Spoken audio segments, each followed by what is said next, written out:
Hey, thanks for watching. Really, thanks for watching. I'm Dave Ellis with Try This. And this that I'm asking you to try is to lighten up.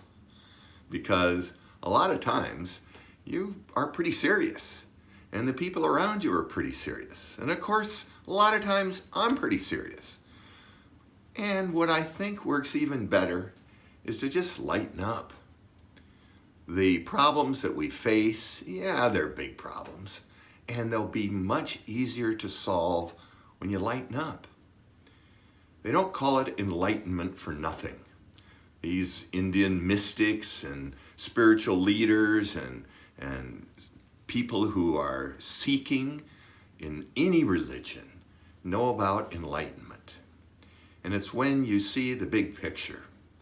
It's when you see that life is not just this little problem that we're carrying around, but it's a whole collection of wonder and grace and amazement.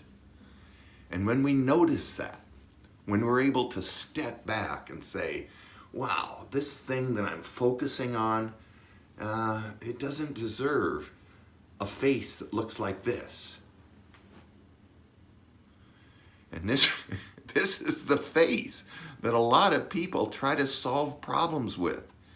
This clenched approach. And yeah, sometimes that may be necessary. But I'm not sure it's ever as effective as being light. And just allowing yourself to take a deep breath, see the big picture, and lighten up. Try that.